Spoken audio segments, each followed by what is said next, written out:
Hello everyone, welcome back to my class. So today here in this video lecture we are going to continue chapter 1, unit 1, chapter 1 of civics, that is diversity.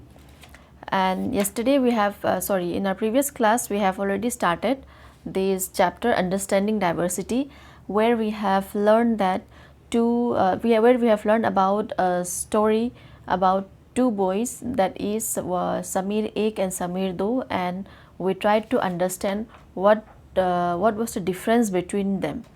And we have understood what was the difference between them, and we also have learned about that diversity means the differences that we have, the different type of culture, the different type of people. Everything was been discussed in our previous class in detail. So here today's topic is, what does diversity add to our lives? So what is the importance of diversity here? See, and in our previous class we have also learned that because of the difference, okay, there are difference, because of the difference it creates inequality as well, because of the caste system which was practiced in India in ancient times. Even today in many parts of our state it is still practiced, but it is not as harsh as it was in the earlier days. So it brings inequality because of that. But here in today's topic we are going to understand the importance of diversity. All right, so let us start.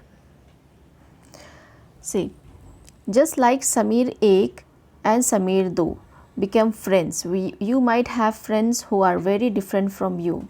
See, we have learned that Samir Ek and Samir Do were very different. Samir Ek was selling newspaper, and Samir Ek was rich, and he goes to school. He was Hindu, and Samir Do was selling newspaper, and he was very poor, and he don't have the resources and opportunity to go school. But even though they become friends, just like that you might be having friends who is very different from you, who is from different state, or who speaks different language, who is totally different from you, whose thinking are different from you. It is possible, isn't it? You might be having such friend. And in this age of social media we all have friends from foreign countries as well, who are completely different, and we try to learn many things from them, and we teach our cultures to them as well as we learn their cultures. That is known as the exchange of culture. You have probably eaten different kinds of food in their homes, celebrated different festivals with them, tried out the clothes they wear, and learned some of their language as well. See, when we have a friend from different caste or different religion, you can say not caste, actually different religion, and if they are from different state, we are very eager, we are very happy to join in their festival celebration, and we are very happy trying out the food they used to eat, and we are even happy to make them try our food, and we used to invite them at our place during festivals and all. And we also tried their clothes. For example, in the southern part of India, the dress code is lungi. So but here in northern India you'll see very less people wearing lungi and all, isn't it? So that we are very happy when we tried out their dress, and we used to click pictures. It makes us very happy. In this way we exchange our cultural ideas, we came to learn so many things, and even we used to learn some of their language, and some of us can even speak very fluently others language when we stay with them for a longer period of time. So this is all the beautiful advantage, we can say, of diversity, which adds in our life. Okay, like say the topic says, what does diversity adds to our life? It gives us a very beautiful world with so many colors, with a very different type of people, with vibrant color, with different types of creatives it comes out, isn't it? It gives us an uniqueness. It makes our life and world very beautiful. But here we are going to imagine a situation, okay, we are going to imagine a situation where everything is same, where you are being told that you will be wearing the same types of color, same color clothes, everything would be same. how our life would be. Our life would be very boring, isn't it, if everything seems, if each and every one of us wears the same dress. For example, you in uniform in school, we are you wearing uniform, and there sometimes it we might make mistake in recognizing some of our friends as well, because we look same. But in case if we have a very vibrant color, different types of color, it becomes very interesting, isn't it? But what if, yeah, after coming back to home also, all of you are made to wear the same color, you are made to wear the same food every day, you are made to stay on the same environment, well, which without any like uh, without any what to say, without any difference, okay, everything looks same, it will be very boring, isn't it? And in that situation, what will happen? You will have same type of stories, you will have same kind of thing to say, and will be tired of hearing those things again and again. So here we are going to imagine that situation, and we are going to see, we are going to learn the importance of diversity here. And here we will understand, okay, what actually aids diversity to our life.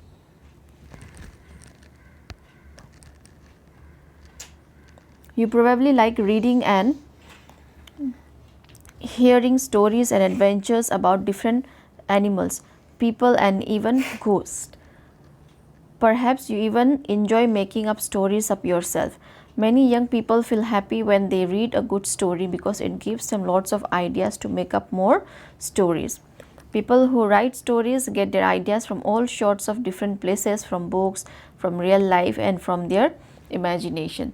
See, what happens, we are very fond of reading stories, and even we used to tell our elder ones to tell us the story of their times. We are very like happy to hear all those stories, and we are even happy to make up more stories by seeing the environment where we live, and we get ideas from different sorts of place. From like, if when you learn different types of book, you will get so many ideas about stories, and seeing some real life situation also, we used to make up stories, and from there we used to imagine ourselves. For example, even when we are watching TV, when we discover, when we see some very exotic place, very beautiful place, we imagine ourselves to be there, and we started thinking, and we started imagining, okay, what we can do, okay, and we started imagining a life of ourselves, a very beautiful life, and from there we can make up stories. And that way, when you see different types of things, when you see different world, when you see more worlds, when you say more experience, you have so many things to tell, isn't it? That is why it is said that an experienced man always have so many things to teach us. So in that way, like when you see different types of thing, it doesn't mean that when you see same type of thing and you are teaching that same thing. When you see different vibrant things, okay, the difference here, it is known as diversity. All right.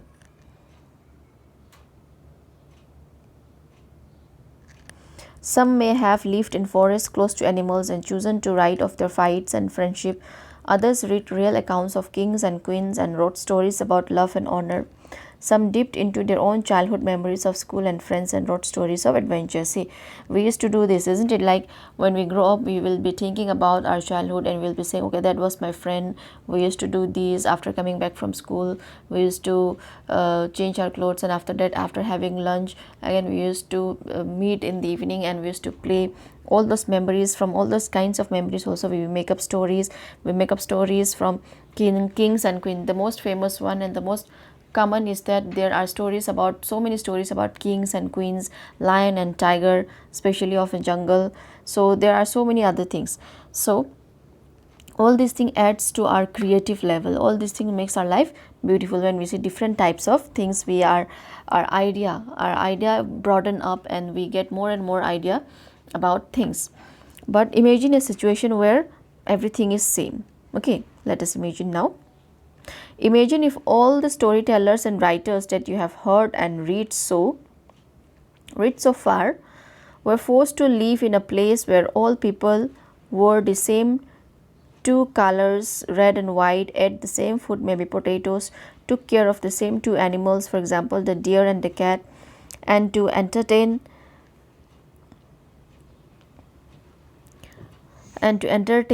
themselves played snakes and leather. What kind of stories do you think they would write? Say, if the storytellers and the books, the writers and all the authors and all, For example, this is just an imagination, a situation, okay, a situation that you have to create where all of them were forced to live in the same place.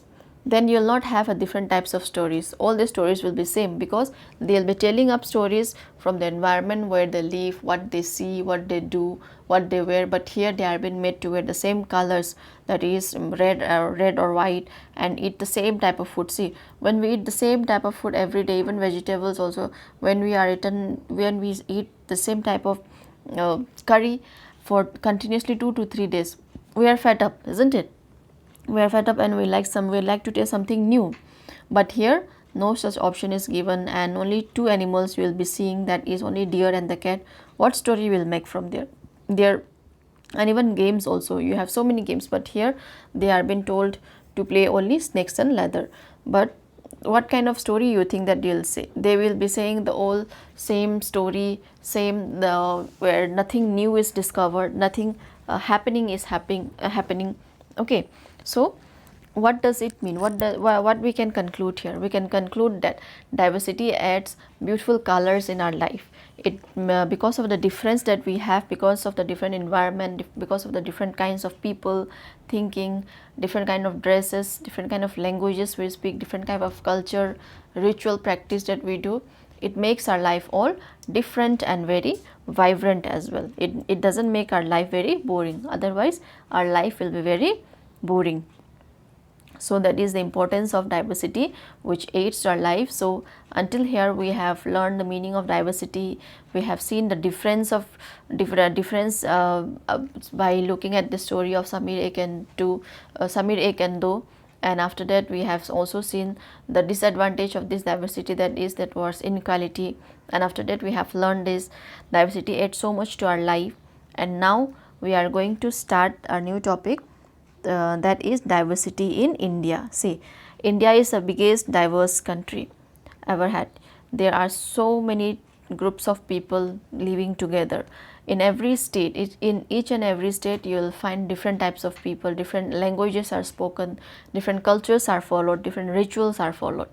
So here, how does all this came up? Okay, and different types of foods are also been cooked. So we are going to learn about this diversity in India and how we are going to explain this diversity here. Okay, India is a country of many diversities. There is no doubt about that. Okay, it is a huge diversity, huge. Nearly 1600 languages are being spoken here in India. We speak different languages, have various types of food, celebrate different festivals, practice different religion. But actually, if you think about it, we do many things that are similar, except that one, we do them in a different ways. Okay, see, we have different languages, we speak different language, we have different types of food, we celebrate different festivals, we have different religions. But see, we have this difference, okay, but there are so many things which are similar, like festivals are being celebrated, we are celebrating it, isn't it? That celebration is the similarity here. And but in a different way. Like for example, prayer, you can say, the when you see any Hindu puja, it is very different. But what we are doing, the ultimate thing is here the prayer. And again you see in Christian, they'll be praying in the church, Hindu will be praying in the temple, and Muslim will be praying in the mosque. But the difference here is that we do in a different way. For example, again the different types, people used to do marriage according to the rituals. Hindu have a different types of marriage, Muslim have a different types of marriage, but the ultimate thing is that marriage, isn't it? That is the similarity here.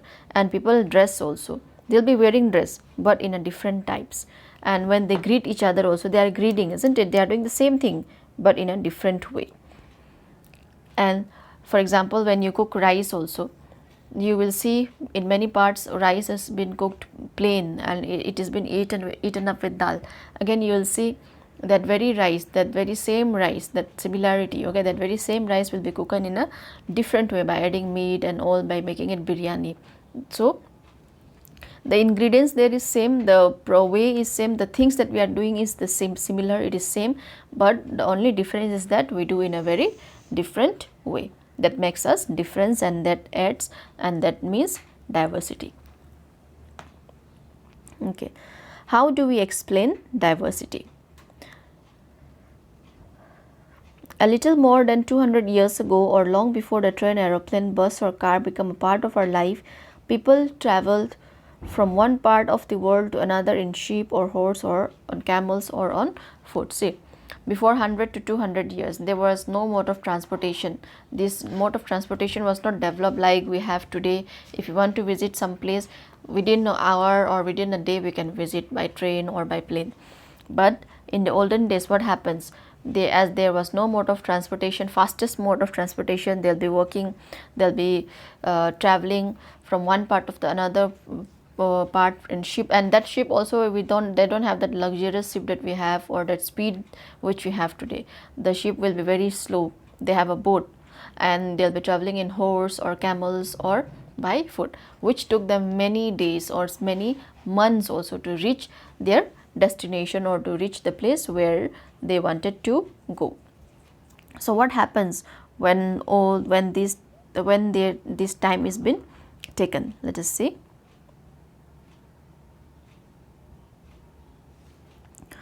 Often they went in search of new lands or new place to settle in, or for people to trade with. So for what does people move? People will be moving from one place to another in like for purpose of trading, or if they when they wanted to settle in a new place, or when they are in search of some new lands. And because it took so long to travel, once they got to a place, people stayed there often for a long time. Many other left their home because there were famines and drought and they could not get enough to eat. Some went in search of work while other left because there was a war. So in ancient days it happens, okay, because they don't own anything. Like most of them used to settle near bank of river, as we have seen in our history class also. There the ancient people, the early people, they used to move from one place to another place, and while moving it took them so many years, and they might be forced to leave that very place because of some droughts or floods or any kind of war happened. And while going in that place, while reaching in that place, it took them several months. Okay, so what happens, they used to stay. Once they reach their destination, what will happen? They will be staying there for many much longer period. And in trading also, like when they come back, they have so many stories to tell us, isn't it? But here, when you are in search of a new place, then you will be settling over there. So when you go from one place to another place, you will be carrying the culture and the thinking, the types, everything, the type of dress to that another place, isn't it, to that new region, and you will be wearing that, or you will be cooking the food, and in that way culture will be mixed. So let us see here. Sometimes as they begin to make their homes in new places, people begin to change a little bit, and at other times they manage to do things in the old ways. So their language, food, religion become a mix of the old and the new, and out of this intermixing of culture came something new and different. See, when they start settling in new places, see, they have their own customs and religious practice, or the type of dress they wear. Some of them manage to carry out their old ways, but many of them will be changing according to their environment. See, when this westernization came, when Britishers came, that kind of dressing, Indian dressing started changing, isn't it? We started adopting Western dress, and now we are fully like adopting it and we are wearing it. So and they are also adopting this Indian dress, they are also wearing it. So when we say something new, we wanted to try it out. So in that curiosity, what we do will be mixing our culture. In this happens in the case of language also. They will mix up in language, in the type of food we eat, they will mix in that music, okay, religion, everything. It will be a mixture of an old and new. The history of many places shows us how many different culture influence have helped to shape life and culture there. Thus region become very diverse because of their unique history. So this is evidence from history also, okay, that cultural are influenced by different type of reason as well, okay. there are cultural differences because of many reasons, and when they like travel from one region to another region, and they will be intermixing it, and they will be creating a new religion or new culture, and that again brings, that adds on to the diversity. It makes us or diversity, and it makes this history unique. And similarly, diversity also comes about when people adapt their lives to the geographical area in which they live. For example, living near the sea is quite different from living in a mountainous area. See, not only the reason, okay, this geographical condition, also becomes a factor which creates diversity, because the life and habit, the people, the types of people, it becomes different when you are living near a mountain or near a sea. Their life is totally different. Their type of life they are living, and the type of food they will be eating, because they will be eating on the basis of availability of food, and on that basis whatever is available nearby them, they will be adapted to it. So life in a mountain and life in a sea is also different, and that also adds diversity, because here what will happen, different types of food will be founded. For example, the type of food eaten in Kashmir, it is not eaten in Kerala, isn't it, in the southern part, and the type of food eaten in Kerala will not be eaten in there. But now, as there is a mixture, we learn so many things, and we learn through YouTubes and all also to how to make it, how to prepare it, we are eating. So again, that brings a diversity here. Okay, we are going to see these by comparing two states. Okay, like one is Ladakh, that is UT. Okay, now it is a union territory, and another is Kerala. Not only do people have different clothing and eating habits, but even the kinds of work they do are different. See, not only about eating or clothing, the works that they used to do will be different, isn't it? They will be doing a different types of work. Example, in the cities, it is often easy to forget how closely people's life are tied to their physical surrounding. This is because in the city, people seldom grow their own vegetable and grains. Instead, they depend on the market to buy all foods and other goods they need. See, the city people, they are, as compared to the village people, they are physically weak. Okay, they are physically weak, and they are physically not connected. They are not connected towards their surrounding. Why? Because they don't grow the vegetables and grains which they need. They will be depending on the market, and who will supply in the market? The farmers who are living in the village. So the type of work is also different, isn't it? The people who are living in village, they will be farming, and the people who are living in cities, they used to go to the office, and they used to do paperwork, isn't it? So there is a difference in the work culture as well. So we'll try to understand this difference. Okay, we'll try to understand this difference in our in our next class by comparing two regions, that is, one is Ladakh and another is Kerala. So we'll do that in our next class. We'll study about Ladakh and Kerala, and we'll compare, and after that we'll learn about this unity in diversity. Okay, because even if there is diversity, even if India is a diverse country, there is unity among us. Okay, we don't consider the other as difference, or we don't make them, we are instead happy, and when we are instead proud of it. All right, so in our today's class we'll do until here. If there is any query, anything, you feel free to ask. You comment down, and I'll try to answer it. And if you like my video, please like and subscribe to my channel, and as well as share with your friends as well. Until then, have a very good day ahead. Bye bye.